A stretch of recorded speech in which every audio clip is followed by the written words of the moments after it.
Call us at 800-956-7266 or email talkback@sportstalksc.com.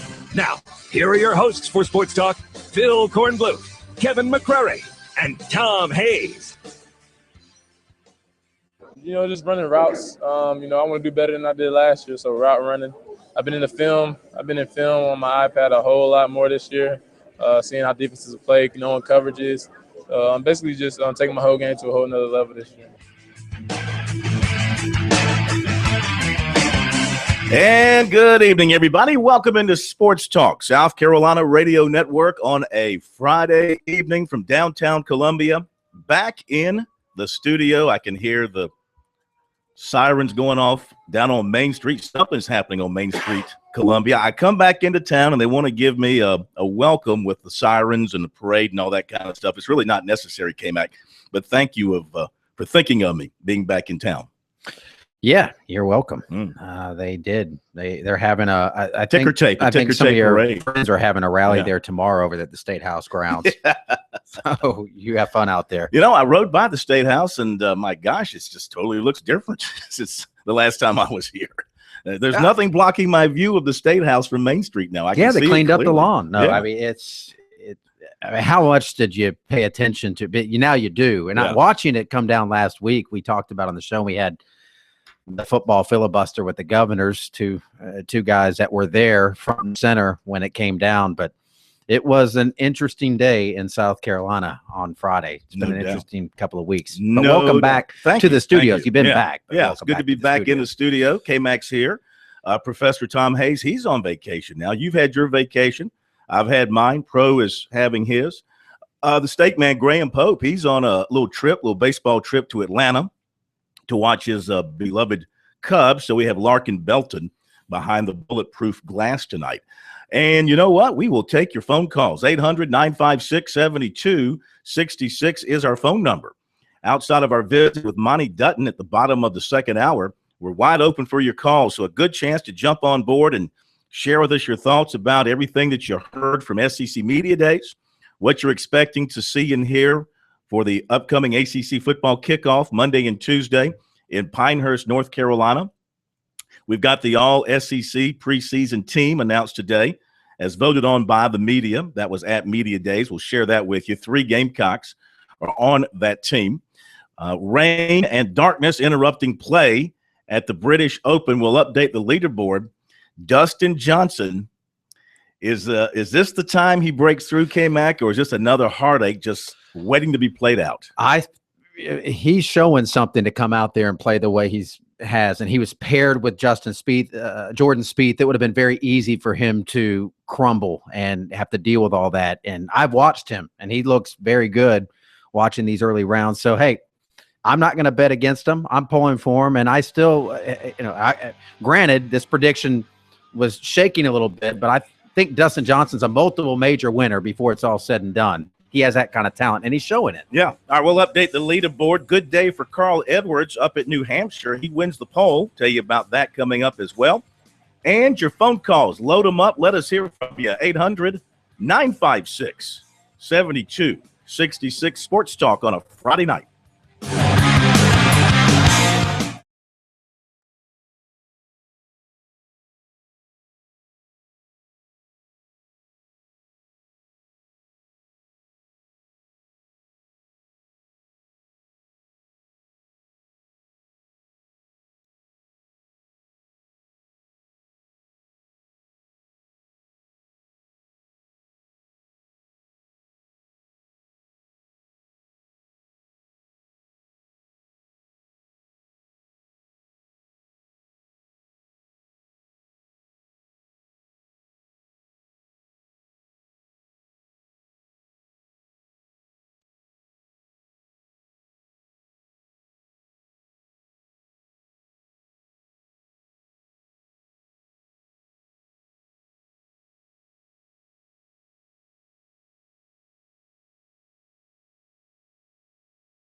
Mike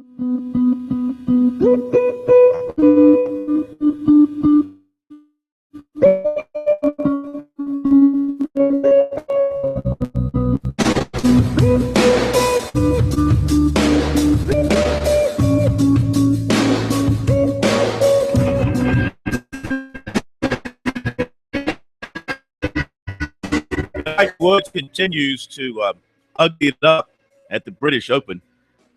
His former swing coach, Hank Haney, in 2004, when he started with Tiger, it took 3 weeks, and then he finished top 10 in 14 of the next 16 events. The changing your swing excuse is weak. Ooh. They are piling on old Tiger as he continues to not play Tiger-like golf. But I tell you what, Dustin Johnson looks like the Tiger of old. 10 under par through 13 holes. Now, play was suspended. They had a 3.5-hour delay at the start because of rain, and now darkness has brought the second round to a close. But Dustin Johnson is your leader right now. He's through 13. He's 10 under, 3 under on the round. Danny Willett is in with a 69. He's 9 under for the tournament. Paul Lowry on the course through 12. He's at 8 under. Jason Day on the course through 11. He's 8 under. Both are 2 under on their rounds. In with a 69, Mark Warren. He's at 7 under. With a 71, Zach Johnson. He's at 7 under. And with a 67, Adam Scott. He's at 7 under. Also, is 7 under after 71. And Louis Oosthuizen is on the course, 2 under on his round through 11, 7 under for the tournament. Jordan Spieth is on the course, even for the day, 5 under. Russell Henley, a 66, 4 under. Webb Simpson's at 4 under. Sergio Garcia on the course at 3 under. Phil Mickelson is 72. He's at 2 under. Ricky Fowler is 71. He's at 1 under. Clemson's Ben Martin, a 70. He's at even, along with Matt Kuchar, who's in, and Ernie Els, a 73. He's in at even. Bubba Watson on the course at even. Kevin Kisner, he is 1 over today, even for the tournament. Bill Haas, a 74. He's +5. Tiger is on the course through 11 holes, 1 over today, 5 over for the tournament. Tom Watson, in his final British Open, the 5-time champ, in the 8th day, finishes at 12 over par, but no one cares about that. Got a very emotional and raucous send-off as he played his last hole. Nick Faldo shot a 71 today, finished 10 over, and I think this might have been his last. I'm not 100% sure. He acted like it was going to be his last. I'm not sure if he's still eligible or not after this year. He took the pictures. He didn't get the pomp and circumstance that Watson did, obviously. I was just watching, couldn't hear. I was just watching on television. Projected cut is even par right now, so Ben Martin is sitting right on the cut. Duval is even par.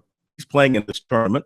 Former world number 1. He's at even par, still on the course. He's even for the tournament.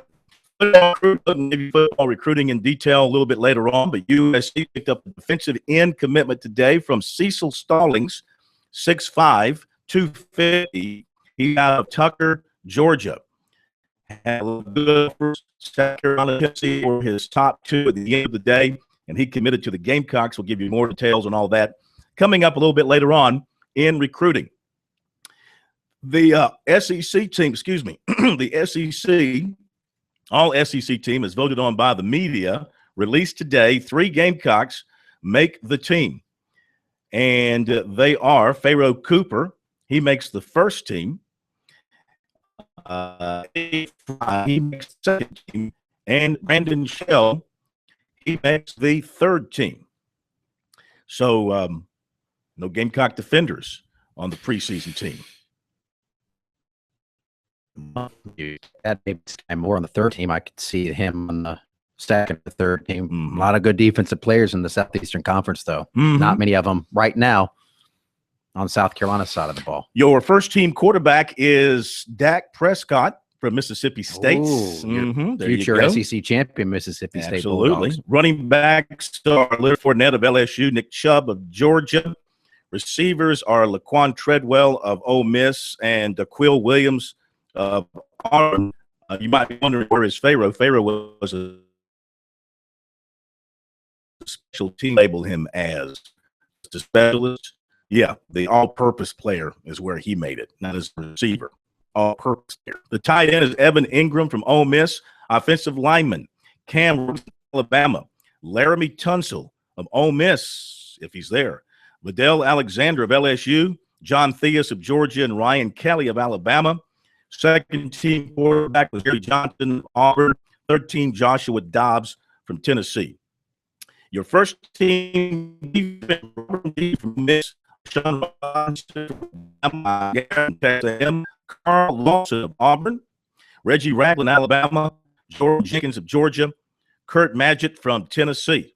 And your secondary, Vernon Hargraves of Florida, Cyrus Jones of Bama, Jonathan Jones, and Dayton Mills from LSU. So there you go. Top three vote getters overall were Chubb, Hargraves, and Ragland. And let's see here. A little note on Ammon Lakip, just checking in on his situation legally. And he has retained the services of Bob Ariel of Greenville. Ariel's a former solicitor up there in upstate. Yeah. He was one that prosecuted the Susan Smith case. Big-time attorney. He also represented Sammy Watkins back in right. 2012, if I'm not mistaken. You're not. So that is who Lakip has retained as his attorney. We reached out to Ariel for some info and basically told us to shove it. Actually, no, he just said no comment. He's on vacation. No court date had been said. No in the particular case. So I don't know if this could go PTI or not. When you're talking about a drug case, you're talking about DUI and cocaine possession. I'm not sure. So there you can do PTI for anything that's not a felony. Yeah. Okay. I'm not sure how they look at cocaine. Misdemeanors. I'm not sure they look at cocaine possession when it comes to It's a PTI. misdemeanor. He had an amount that was, it seems like a big deal. Yeah. When you hear cocaine possession, it makes your eyebrows raise, but he was charged with misdemeanor possession of cocaine. Did you see this out of Clemson? Not totally related to sports. The Board of Trustees at Clemson today passed a resolution that said Benjamin Tillman was, quote, repugnant to our values and our fundamental purpose of being a high seminary of education, end of quote. And the Board of Trustees reaffirms that Clemson University should be known as a top 20 public university and for its outstanding students, faculty, and staff, and not by the racist actions a century ago. End quote. The board directed the university to start a new task force with, quote, exploring appropriate recognition of historical figures and any immediate plans to change the name of Tillman Hall. He founded Clemson, did he not? No, Thomas Green. Okay, but he was Thomas Green, Thomas Green, and that family that was Thomas Green Clemson. I got to go back and look that up. Here's my thing, but he was I think Tillman was the state senator at that time, or the governor, who kind of pushed for the creation. We can't erase everything in history, and I was a big proponent of the flag coming down. I think that was the right move. It shouldn't be on State House property. It was just too much division with that flag. Thomas Green Clemson. But you can't erase history. George Washington was a slave owner. Thomas Jefferson was a slave owner. I think we need to remember these guys did good and bad, and I'm not defending Ben Tillman at all, but at some point, fine, to put up a sign in front of it. If you want to change the name of that building, fine, but at some point we have to recognize that we have unpleasant and uncomfortable parts of our history, and some of the people here that we've lionized have a lot of dark skeletons in their closet, but we just can't wipe them off and pretend that didn't happen. This goes back to what I said to you. They talked about taking down the flag. The flag needed to come down, but where's it going to well, stop? I don't know, but look, he was a bad dude. If they want to do it, that's fine. The flag needed to come down. I'm not disagreeing absolutely there, but absolutely. Where are you going to draw the line? Ask Clemson.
A couple of other commitment notes. TJ Brunson, linebacker from Richland Northeast, committed this afternoon to Louisville. The Gamecocks want to see how he plays this season coming off some pretty serious hip surgery. He says he's going to be fine. Went up to Louisville, loved it. They liked him, and he committed. We'll see what happens in the fall, but he says it's firm. If he plays extremely well and is a standout, South Carolina and others may try and make a run back. It's firm with him. The question is it firm with Louisville? We've seen how firm some of their commitments are. He took a picture with Bobby Petrino. Petrino's standing next to him, had his arm around him. So it seems to be a marriage made in. Can't wait.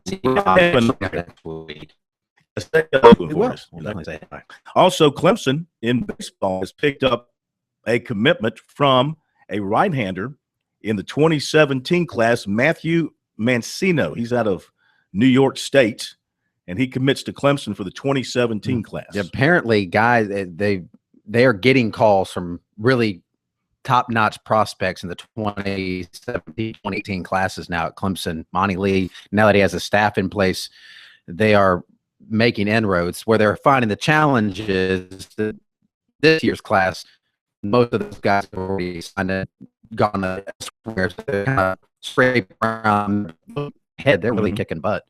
Doing a very fine job. Of course, you knew keeping Jordan on the staff to continue the recruiting efforts. I mean, Bradley. Jordan. I always want to call him Jordan for some reason. Was there a Jordan LeCroy? There's a Jordan Leggett at Clemson. And that's not it. Bradley, keeping Bradley on the staff is certainly a bonus for them, and he's kind of kept it rolling. So another pickup for Clemson baseball with the commitment from Matthew Mancino, 2017 class right-hander, and apparently has pretty good arms. So, in fact, he was at Clemson today for a visit, and then committed to the Tigers while he was there. Qualifying up in New Hampshire, and the poll goes to Carl Edwards. Give you the rundown of the top qualifiers here today from New Hampshire. Let's see here. Carl Edwards, 135.614 was the fast speed in qualifying today. Joey Logano was second fastest, 135.021. Dave start third. Then it is Kyle Busch, last week's winner, starting fourth, and Denny Hamlin. He rounds out the top five. Some other guys, some surprising names in there. Ryan Blaney, he had a good run today. Landon Castle had another good run today. So some guys that don't ordinarily run all that well did a nice job in qualifying today at New Hampshire. We'll have more on this on NASCAR coming up in our second hour. All right, break is on the way on the other side. We can jump to your phone calls, 800-956-7266. Open for your calls, football talk, college football, high school football. Have you been out to see any 7-on-7 action so far this summer? Understand my boy up at Westside, Scott Early, has got it going on pretty well with his Rams. We'll be back.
Okay, we're back. Sports Talk, South Carolina Radio Network, Friday night edition from downtown Columbia. Hope you're staying cool. It's been hot around the state of South Carolina. Today, I got a feeling for the poor football players in a couple of weeks. They're going to be stepping into micro. It's going to be really toasty the 1st of August when the high school and college football kids get out there. The pro players. Imagine when the Panthers report to Wofford in a couple of weeks. It's going to be really hot for them as well. So hopefully everybody will be properly hydrated and will be cautious. Things are a lot different today than they were in they were asked for water or a break or anything, and or of being picked on by their teammates today. It's mandatory that you have the water breaks, and if you feel a little bit off center, you pull yourself out and take a break and get cooled down. So that's all good to maintain the good health of these athletes out there, but it's going to be a real test when they get on the practice fields in just a couple of weeks. 7266, the phone number here on Sports Talk. Phil Kornblut, Kevin McCrary from downtown Columbia. Our email, talkback@sportstalksc.com. Our Twitter is @SportsTalkSC. On Facebook, Sports Talk Radio Network. And the website is sportstalksc.com. That's how you can reach us. And that is how you can follow us. If you haven't signed up yet for the Twitter feed, do so.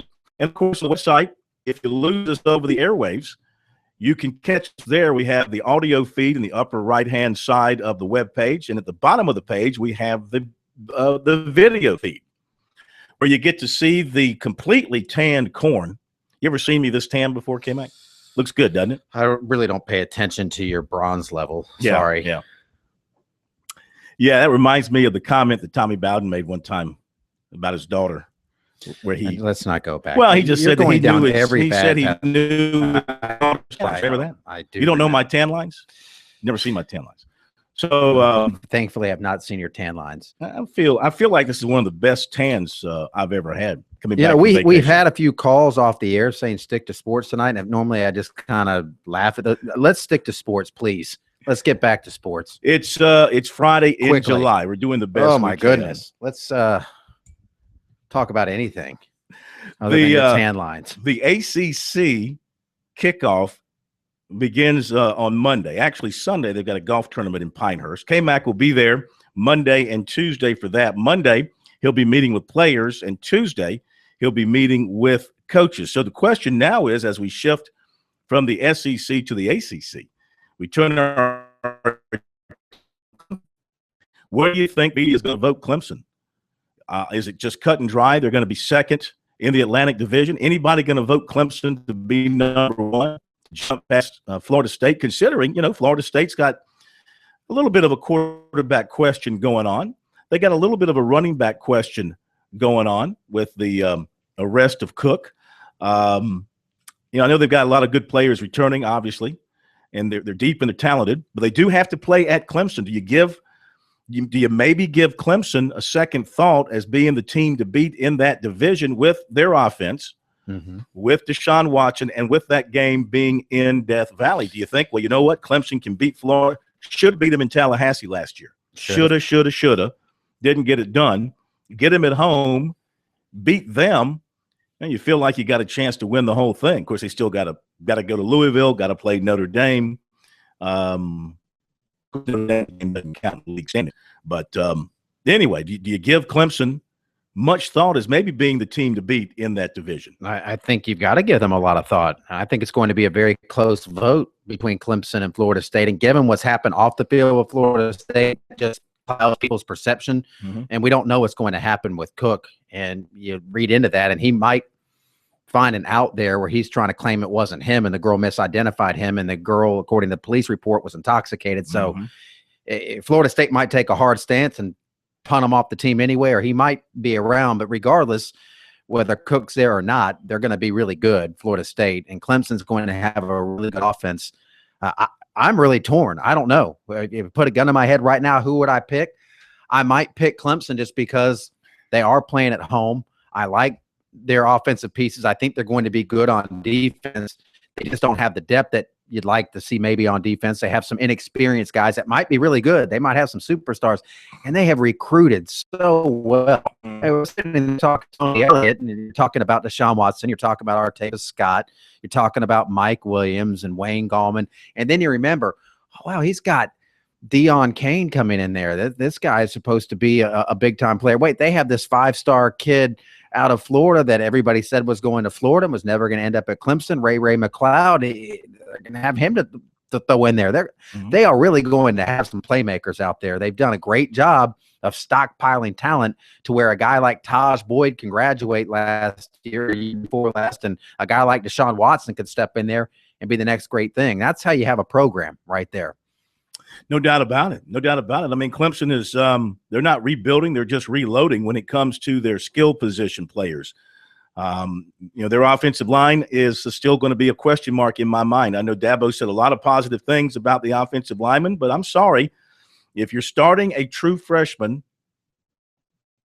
really in position, but especially on the offensive line, that's a thing of concern. I mean, Dabo can sit there all day long and tell us how good these players are, how good Fru Morgan is, or how good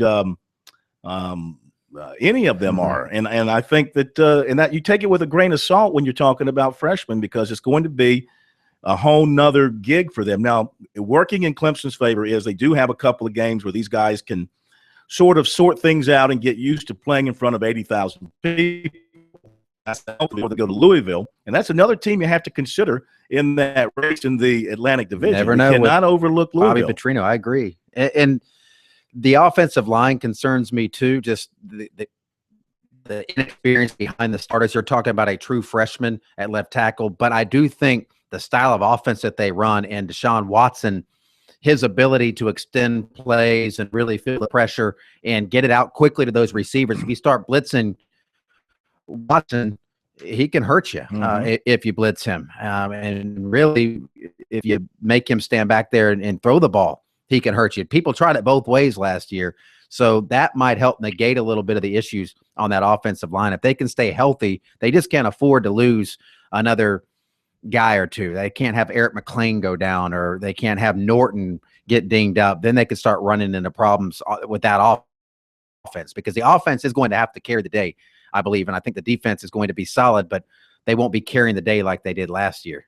800-956-7266. Lines are open here on Sports Talk. If you'd like to join in on the conversation, kind of shifting gears from the SEC after 4 days in Hoover at the SEC Media Day, shifting gears toward the ACC and what to expect the other teams in the league. The Atlantic Division looks like, Florida State, I'm sure everybody's going to pick Florida State, or most everybody's going to pick Florida State. They'll probably be a pretty solid pick. I mean, Everett Golson, even though he's new to the program, we all know what Everett Golson can do.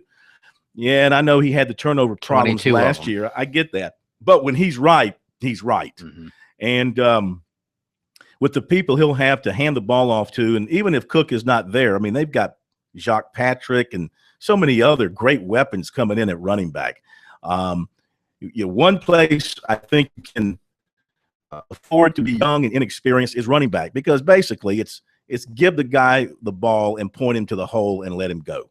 But you have to be good up in front, and Florida State is always good up front. Hard not to pick them again.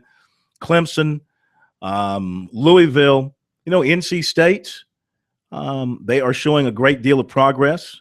Year number 3 with their coaching staff. They've got their quarterback back, who, except for that game against Clemson, where they were just totally manhandled by the Clemson defense, NC State's offense was pretty good last year. I don't think they're going to rise up enough to crack the top 3, but they're a dangerous team, though. Brissett, there are some landmines in that schedule. Clemson has to go to State. They have to go to Louisville. That won't be Florida State at home. Get Georgia Tech at home. But those are all very dangerous games for the Tigers when you talk about the possibility of winning a championship. We'll be right back.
On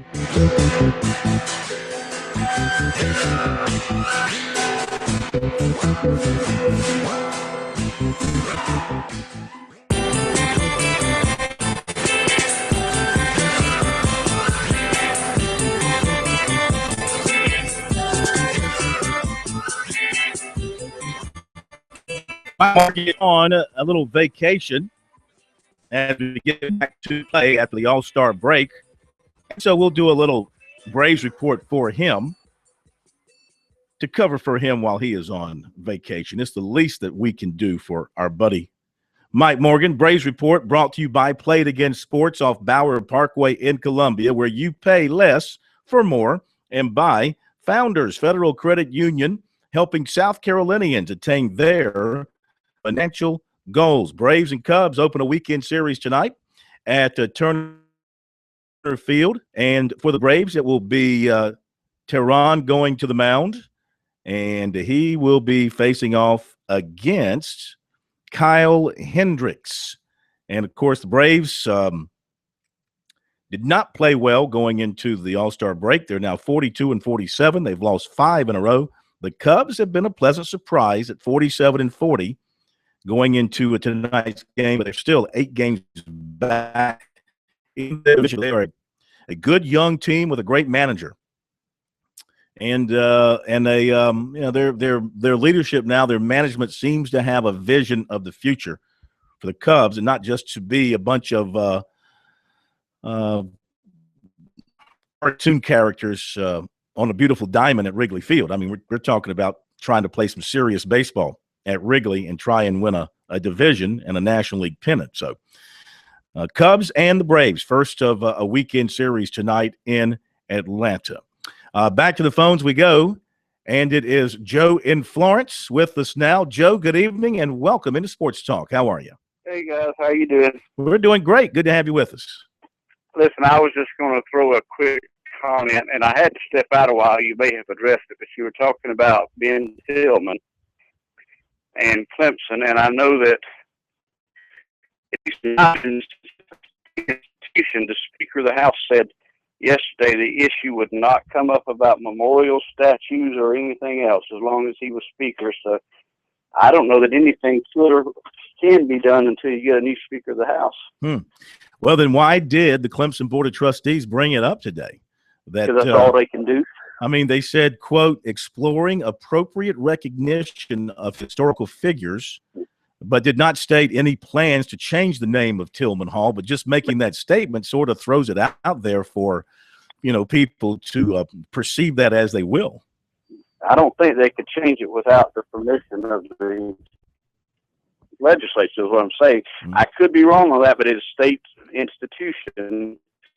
And what he said was, as long as I'm Speaker, it's not coming up about statues, memorials, streets, buildings, etc. Yeah, I think and this actually was a debate that was percolating before the flag came down. This is the Tillman Hall thing. This is nothing new. It's not a reaction to what's happened with the flag, but they've got an issue with it because there was some recent graffiti painted on the hall. Well, that happened, I think, a couple of weeks ago. That's kind of now that might have been. I think there's been some people I don't. That's not helping, folks, as we all know. That's not helping at all. But we just can't.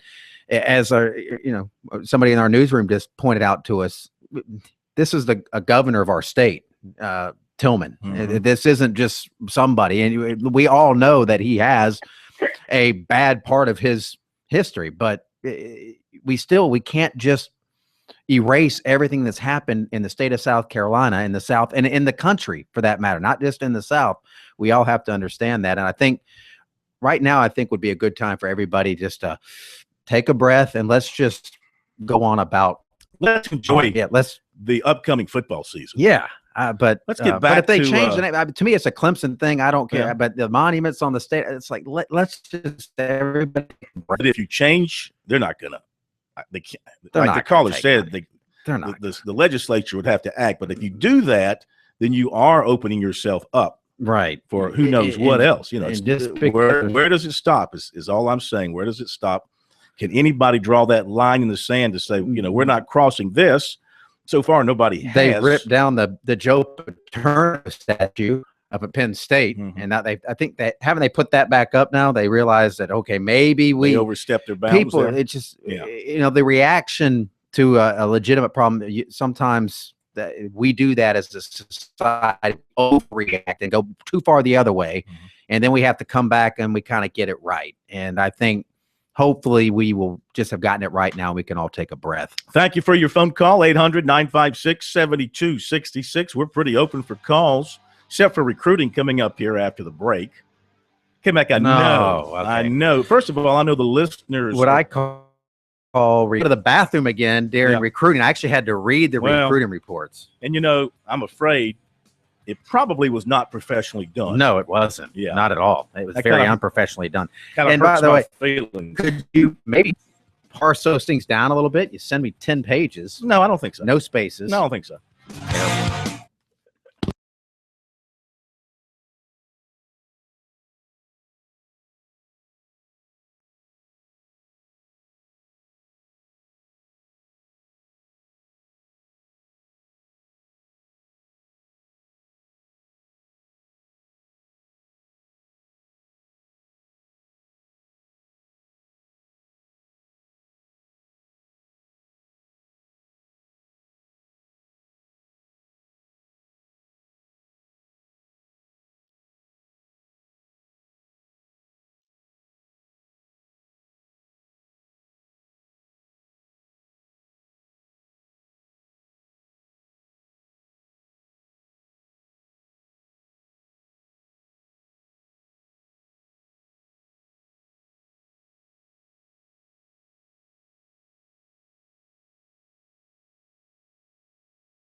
Time for the recruiting report on this Friday edition of Sports Talk. USC landed its 7th commitment for the 2016 class this afternoon. Defensive end Cecil Stallings, who's 6'5", 250, out of Tucker, Georgia, made his pledge to recruiter and co-defensive coordinator Lorenzo Ward.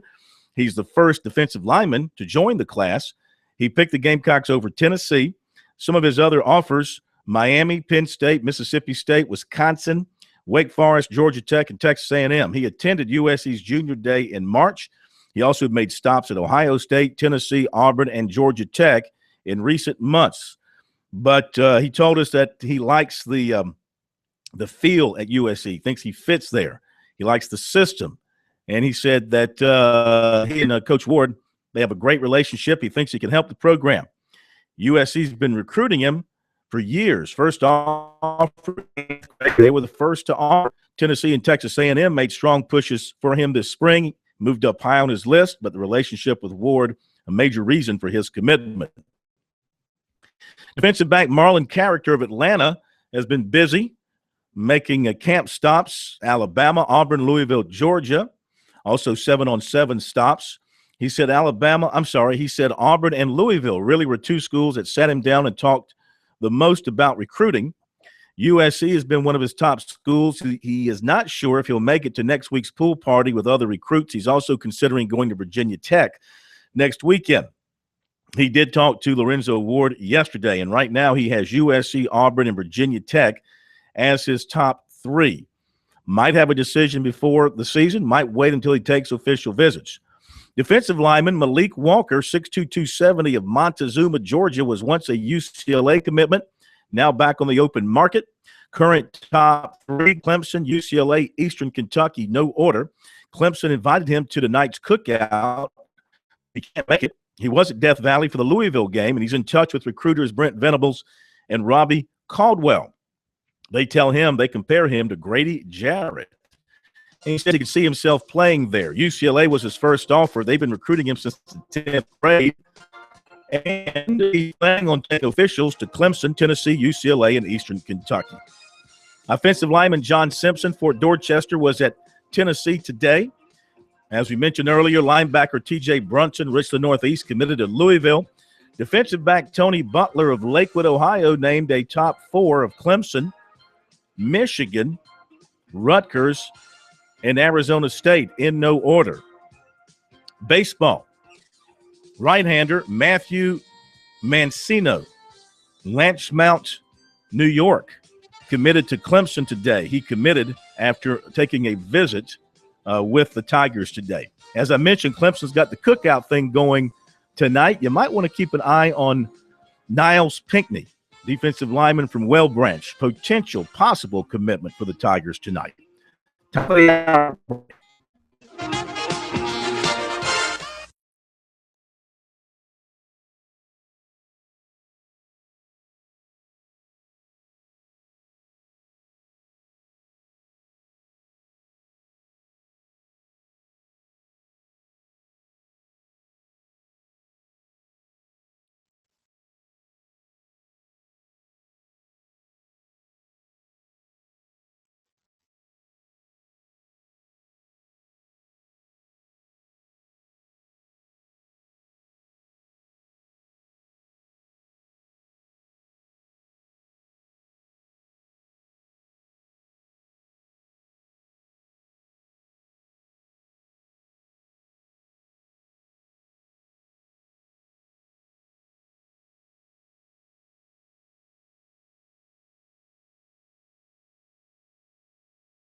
Live from Columbia, this is Sports Talk on the South Carolina Radio Network. Be a part of tonight's show. Call us at 800-956-7266 or email talkback@sportstalksc.com. Here are your hosts for Sports Talk, Phil Kornbluth, Kevin McCrary, and Tom Hayes.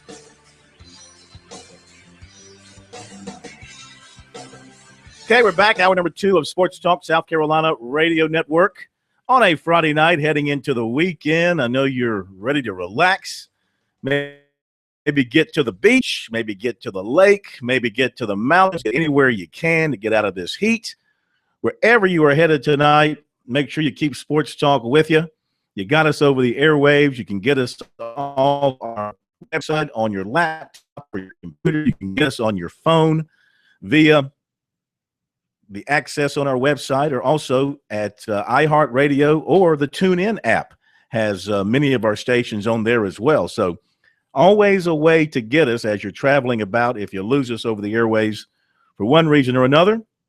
Other ways to get us here on Sports Talk. Now, if you'd like to join us, we have opened up the phone lines again, 800-956-7266, talking a little bit more ACC right now. Though we're always open to talk ACC and SEC and national football as it pertains to the upcoming season, even a little NFL talk too. With that right around the corner, talk about the Panthers getting ready for their upcoming season. They hope to continue to build on what they did last year. High school football as well. The coaches clinic, the high school football coaches convention will be taking place, I believe that might be next week, maybe the week after up in Greenville. Maybe it's the week after, because right after that, they jump into practice. Before you know it, we'll be talking about scrimmages, jamborees. We'll have David Shelton back with us here on Sports Talk to talk about the high schools and top teams around the state. As a matter of fact, I don't know if you mentioned this, K-Mac, while I was gone. High School Sports Report recently put out their preseason rankings. Did you mention that? Yes, Okay. we did. We went through all the top 10 teams for every division. Spartanburg High School, number 1 in 4A. Fort Dorchester, number 2. Hillcrest, number 3. Those are all very good choices. Northwestern, number 4. Northwestern just got a quarterback transfer. Did you know that, K-Mac? Yes, I did, from down in the low country at Stratford. Absolutely. A kid by the name of Gage Maloney. No baloney. 6'2" lefty. He passed for 2,000 yards, 13 touchdowns, completed 60% last year at James Island. Imagine what he's going to do in this offense at Northwestern, the way they like to throw the ball, as skilled as they are at throwing and catching. He could have a very big year. And so that, that's certainly going to impact what happens in 4A football this coming season. 3A, you've got Greer, followed by South Point, Myrtle Beach, Hartsville, and Marlboro County. Speaking of South Point, I'll put a story up on the website later, but I talked to Chris Smith, the cornerback from South Point today. Very, very strong likelihood he commits to South Carolina next Friday at their pool bash, or if not Friday, soon thereafter. 2A, Dillon, which Dillon I think could beat anybody at any level. Timberland, Central, Newberry, Chester. And then 1A, Christchurch, McBee, Bamberg, Earhart, Allendale, Fairfax, and Calhoun County. Back in a moment.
Okay, we're back. 800-972-66, our phone number here on Sports Talk on this Friday night. Phil Kornblut, Kevin McCrary with you from our studios in downtown Columbia on Main Street. That's what makes Sports Talk your sports talk show of Main Street, South Carolina. Open for your calls if you want to join us at the bottom of the hour. The full Monty on NASCAR. Next week, K-Mac from the ACC Media Days in Pinehurst, North Carolina. Also next week, not sure if it'll be Monday or Tuesday. This is hard to say. This is really hard to say. It does not roll off the tongue easily. New Summerville head football coach, Joe Call. Just doesn't sound right, does it? No, it seems a little strange. Yes. I hate talk about big shoes. Oh, my God. Oh, my God. Yeah. I'm going to ask him, you ever heard of Phil Bingston? You ever heard of who replaced Don Shula? Was that I can't remember who replaced Don Shula. You know who Phil Bingston was. Exactly. Phil Bingston was the guy that replaced Vince Lombardi. Lasted for just a couple of years before he flamed out. So good luck to Joe Call. He'll be the interim coach at Summerville this year. So he'll be a guy that will be considered for the head coach's job, but he's got a chance. For him, the advantage is he's got a chance to prove himself for a year in front of everybody. Yeah. So he'll be with us first part of next week, either Monday or Tuesday. Looking forward to talking with him. Wednesday, Southern Conference Media Day in Spartanburg. We'll be up there for that and have that covered for you. So a lot of good stuff coming up here on Sports Talk as we slowly start to pick up the speed towards football and getting practice underway and seeing what's going to happen with these teams. You know, we talk about it ad nauseum this time of the year. We speculate about it. We offer up our conjectures and try to give you the best ideas and insights that we can. But, you know, at the end of the day, we don't really know. We don't really know what's going to happen. And you don't know who might emerge from the depths of a particular league and have that special season. As I pointed out last night, 2014 USC was picked to win the East, and they finished 5th. Nobody saw that coming for sure.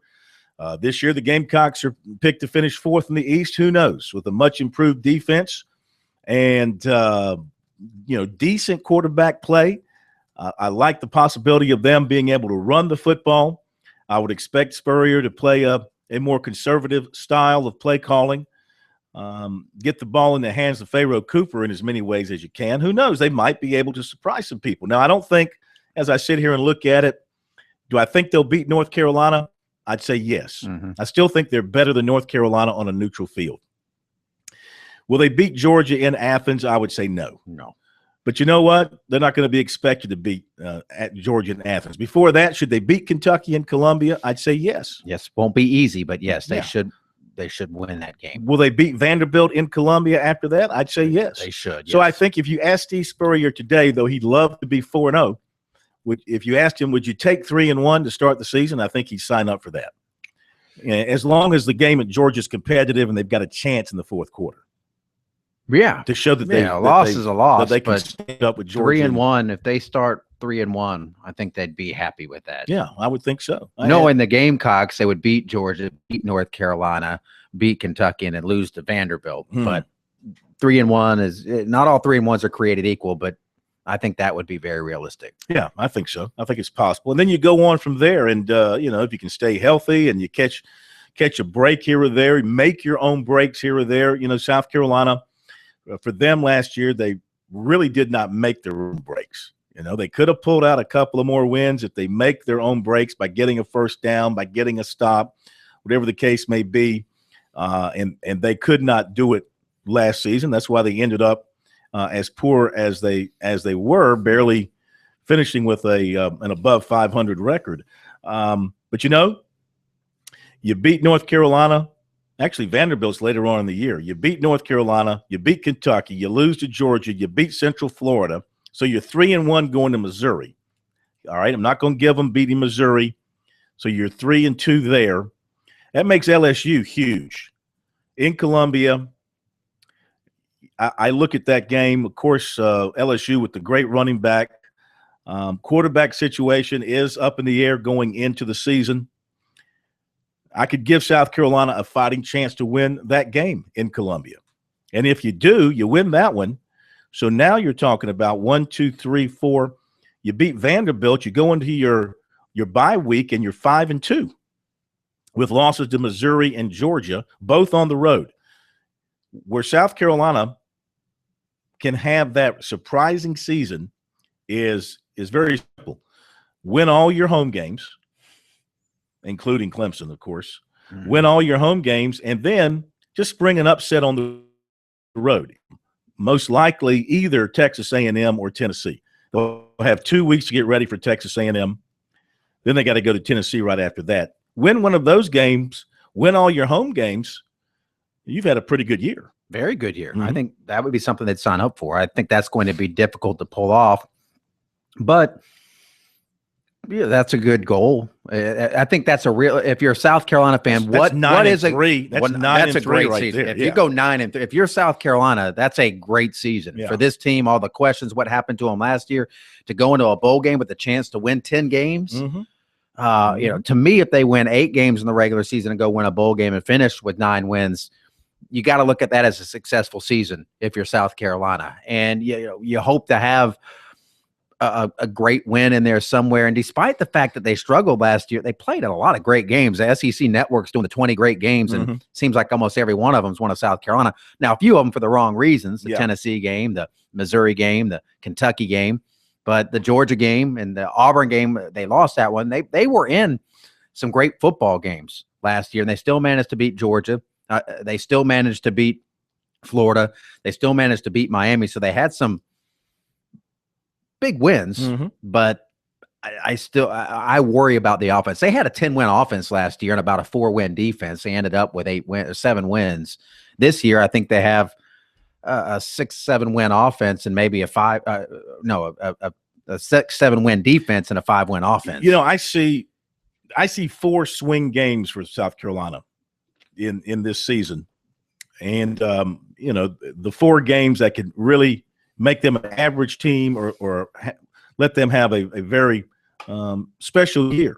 You know, take away, you got the 8 games that are either going to be wins or losses, I think. And then the 4, we're talking about LSU at home, Clemson at home, Texas A&M on the road, and Tennessee on the road. Now, I would say today that Clemson would be the favorite to beat South Carolina in Columbia, but it's the rivalry game, and it could go either way. But I would pick Clemson today to win that game. You know, and I would not pick South Carolina as the favorite to win on the road against Texas A&M and Tennessee. LSU, I'd give them a fighting chance, a puncher's chance. Yeah, I give them a fighting chance against LSU. Texas A&M, you know, I know they're going to have a good offense once again. Their defense will be a work in progress with their new coordinator, and they're trying to really build from scratch with one of the nation's worst defenses last year. I mean, they were right there with South Carolina in terms of giving up yards and giving up points. So, you know, I don't know how much they might have improved their personnel on defense. I know that with John Chavis going in there to run things, that's going to give them a whole new attitude and a whole new approach. But it's about the players. Do they have the players to step in and play great defense at Texas A&M? That might be one you can go in and get. Tennessee, if they play up to the expectations that I have for them going into this season, you know, Tennessee might be on the verge of playing for an SEC East championship by that part of the season. They'll have 2 more league games left. They've got Missouri on the road, and they got Vanderbilt at home. Prior to that, they will have played Kentucky, Alabama, Georgia, Arkansas, and Florida in the league. So Tennessee might very well be in that position to be playing for the division title by the time the Gamecocks go to Knoxville. Back in a moment.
right, coming up, bottom of the hour here in just a couple of minutes. Monty Dutton will be along, the full Monty on NASCAR as we talk about the weekend coming up in New Hampshire. As the NASCAR season rolls along, we're not too far away from the beginning of the chase. I think we're about 8 races away from the postseason for NASCAR. So we look forward to having Monty with us to get his always interesting take on NASCAR and what is happening in any particular weekend as they go racing in NASCAR.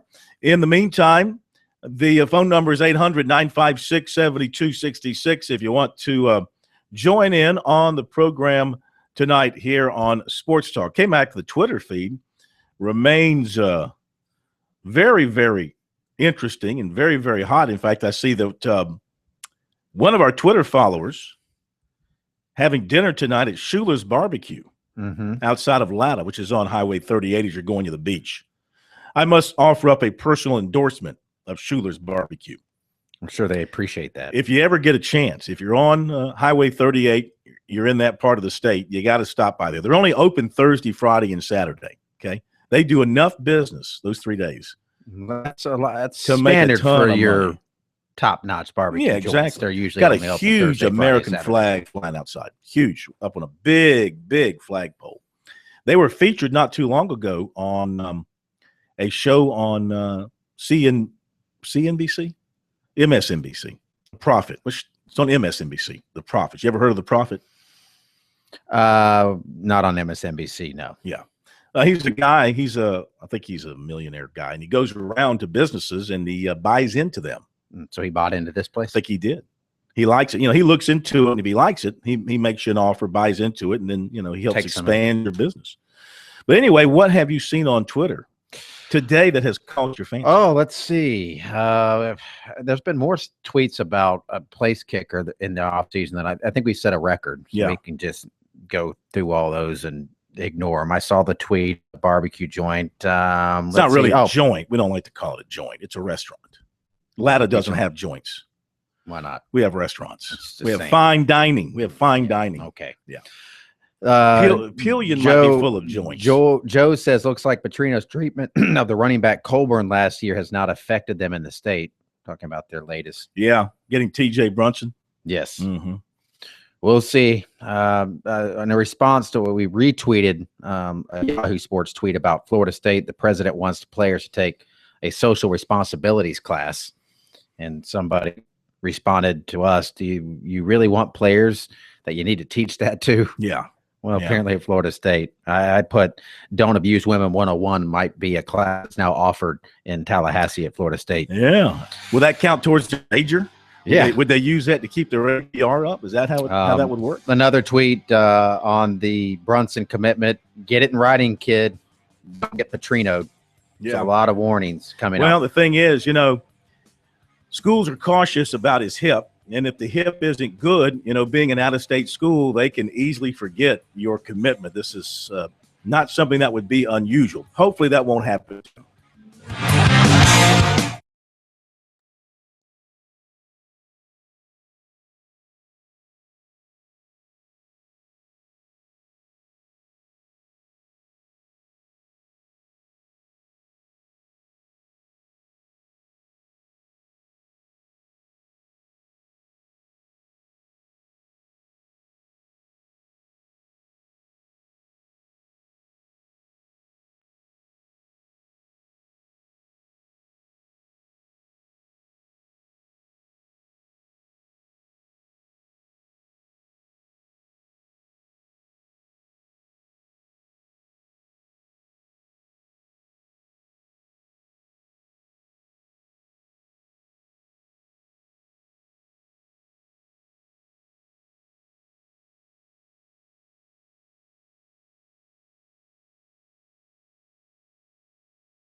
Up at New Hampshire today, Carl Edwards wins the pole, 135.164. Then it was Joey Logano, 135.021.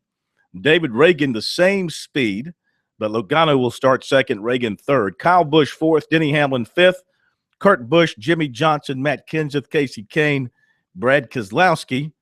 They round out your top 10. Dale Jr. will start 19th. Danica will start 20th. We welcome into Sports Talk the full Monty on NASCAR. He is Monty Dutton. Monty, how are you?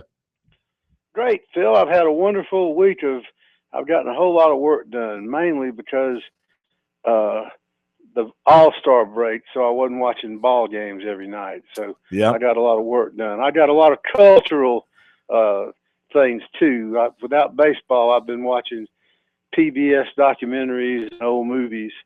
So I've had it's been baseball, the All-Star break always throws a routine off. Yeah. And now we go to NASCAR to clutter up your mind even more. Tell me about the New Hampshire Speedway from your experience. What do you like about it, and what don't you like about it? New Hampshire is one of those places, and I think you probably know this. New Hampshire is one of those places that I like visiting. Part of that is because of the presence nearby of the Boston Red Sox. Yep. But also, it's just a charming part of the country. I like going up. I always like going up the coast of Maine and sightseeing. I went to a Dartmouth football game one year because I wanted to see what an Ivy League football game was like. The races, I like the race fine. It's not a very long race because it's just, I think by the miracle of sponsorship, it's 301 miles, but because somebody named it 301. Mm-hmm. But I don't think it's a great race, but the fact that it doesn't last 4 hours, I like the racetrack fine. It's not one of my least favorite, but I mean, it's one of those, some places, I used to say that the best tracks are in the worst areas and the best areas have the worst tracks, you know? Mm-hmm. So, I like it fine. I miss New England because I think New England is as original a part of the country as the South is, and it's just as insular, and the people are sort of delightfully peculiar. Yes, they are, especially Red Sox fans. I'll give you that. Now, by the way, you're in last place still. I threw that out there. That's fine. Okay. The Yankees got all those live arms. I actually think they're going to win the division. Thank you for your endorsement. But you know, they've only won one since the Red Sox have won 3, so they're due. This is true. We have made the playoffs, except for last year. Other than that, you're right. You've had your little fun. Now it's time for us to be back in the sun. The Red Sox are always great at the beginning of centuries. Okay, so we should look for them again in the 2100s, huh? That's right. That's right. All right, back to racing. Everybody really happy with the package that NASCAR unveiled last weekend. Seemed to make everybody feel good about the racing and the way the cars handled, and the way the drivers could drive their cars. This weekend, what are they doing package-wise? What kind of aerodynamic plan do they have for keeping these cars in a competitive way?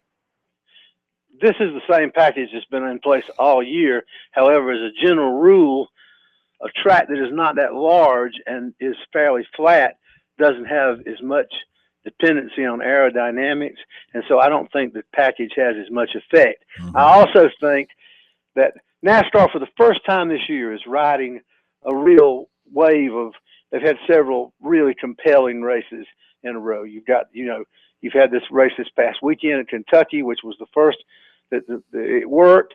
Now, I think that you can go overboard about this because I think one of the reasons that Kentucky was an exceptional race was because everyone sort of started back at square one, and so the balance of power shifted.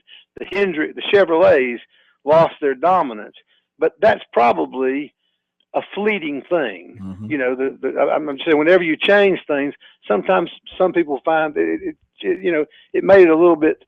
I think that was part of the reason the competition changed.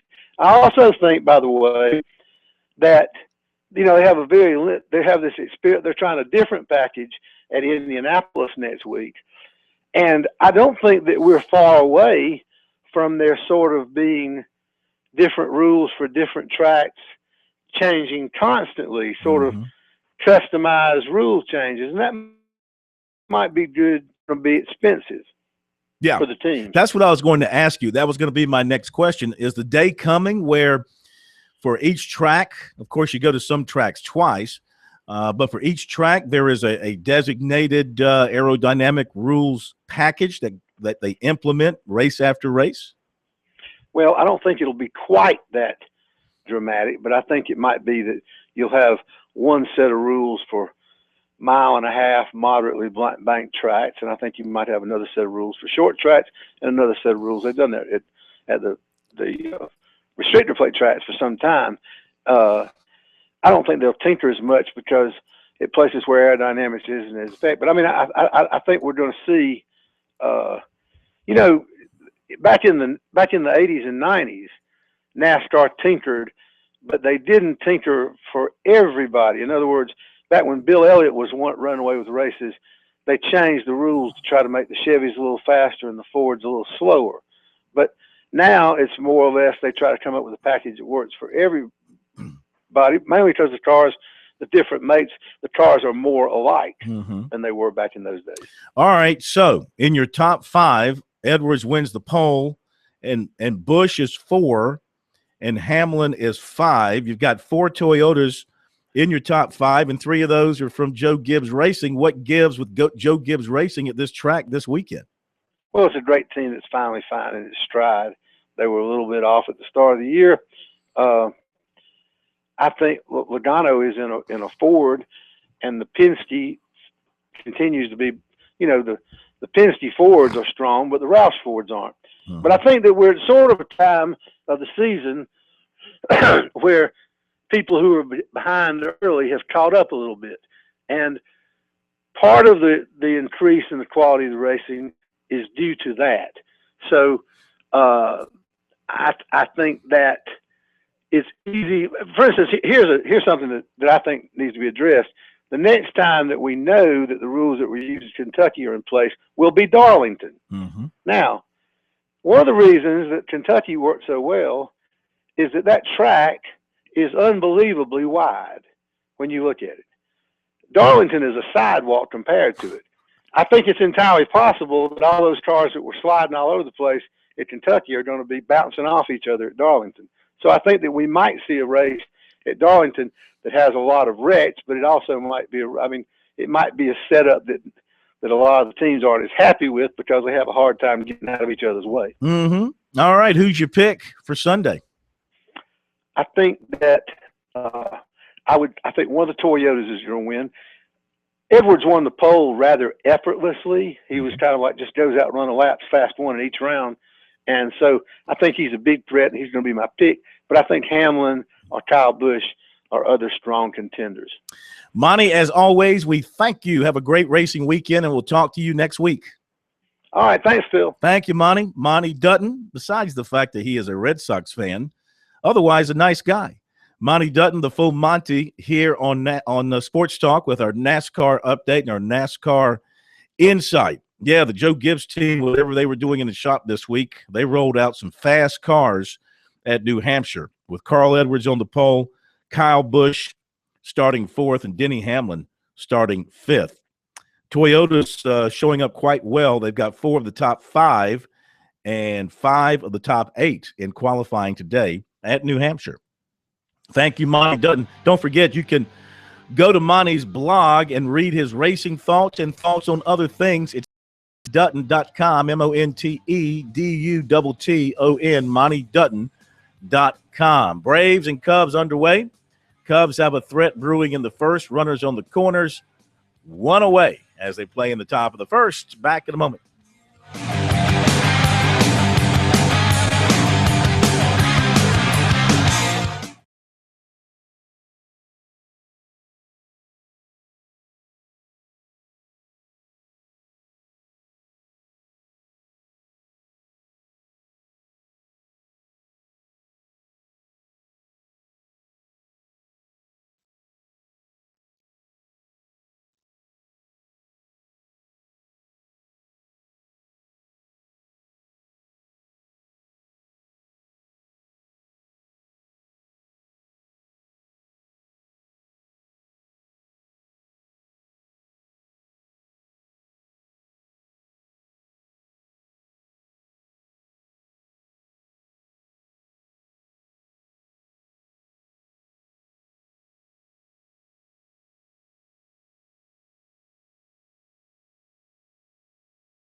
Thanks again to Monty Dutton for being with us here on Sports Talk. If you'd like to join us in our final minutes, 800-956-7266 is the number. We go back to the phones. And Bob and Casey, you're up next on Sports Talk. Good evening. Welcome in.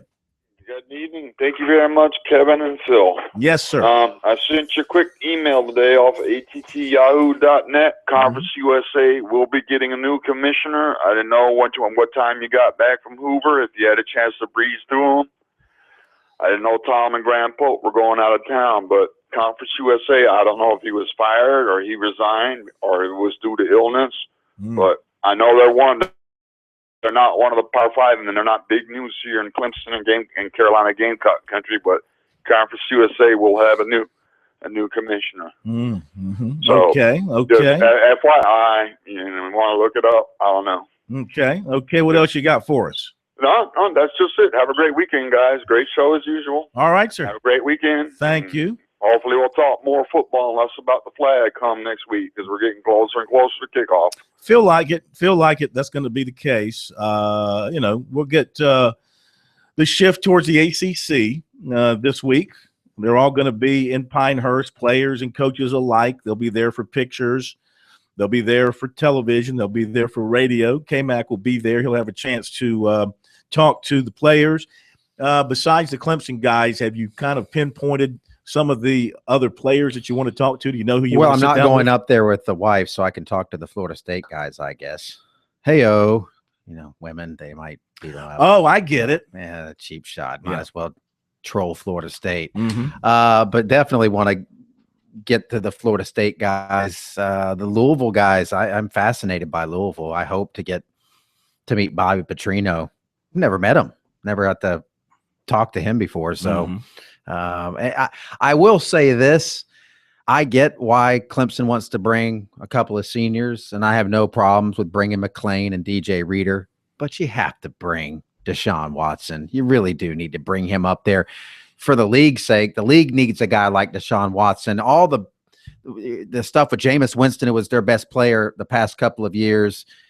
Okay, now Deshaun Watson might be your best player in the league, and this is a chance to put him out there. And a lot of these networks, that's where they get all their interviews for the entire season. Bring him along too and let him do his thing. Just let him be Deshaun Watson, and it'll help him. It'll help Clemson. It'll help the ACC. So I'm very disappointed that he's not there. I'm not knocking Clemson. I get their policy to take seniors, but I do think you should also take the best player. And if I'm the ACC, I would have put the screws down on Clemson a little bit and said, we'll pay for the extra guy to come. Bring number 4. Yeah, I mean, listen, no knock on Eric McClain, but how much are you going to get out of an offensive lineman who is pretty unheralded? It's not like he's a Remington Watch guy or Outland Trophy type guy. I mean, he's just now he might have a great year and become all ACC, all American. I don't know. I'm not expecting it. He's just a run of the mill offensive guard. I agree with you.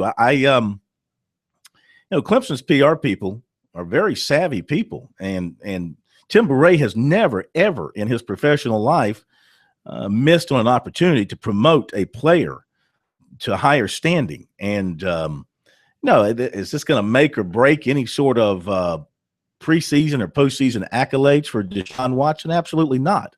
But it would certainly have given, this is a casual, more laid-back atmosphere, probably casual, laid-back atmosphere he's going to face moving forward. After this, you get to practice in the games. It's all business. This is kick back, jump from table to table, jump from room to room, and answer the questions. You'll get some funny questions, and the media gets a chance to see the other side of the player and get an understanding about him.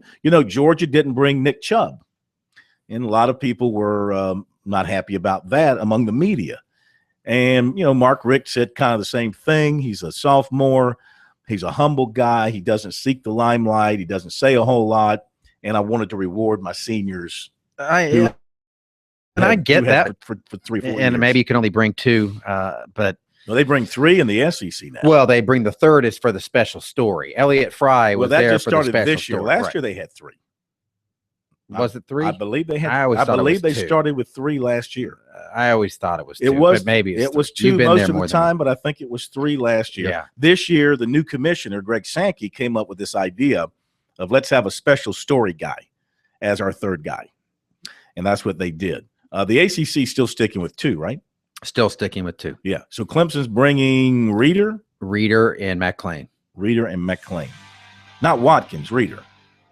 Not Carlos Watkins, it's Reader. DJ Reader And Mac. Well, they're 2 North Carolina boys, too. I don't know if that means anything. But they're 2 linemen. And there's no knock on the big uglies. And you win the game in the trenches, and they're fine men that work hard. But, man, you got the most dynamic playmaker. At the very least, bring Boulware.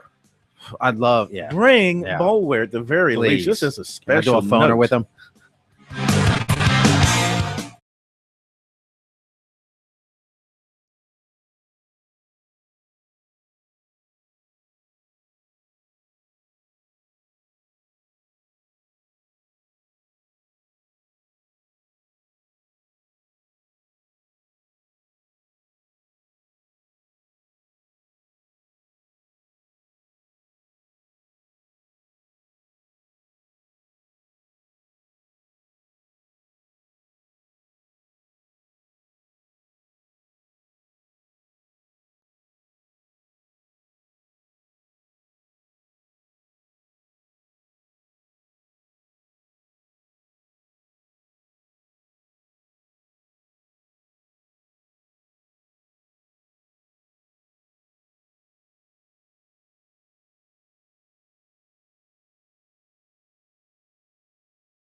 Just for the record, the SEC's been bringing 3 players to media days since 2010.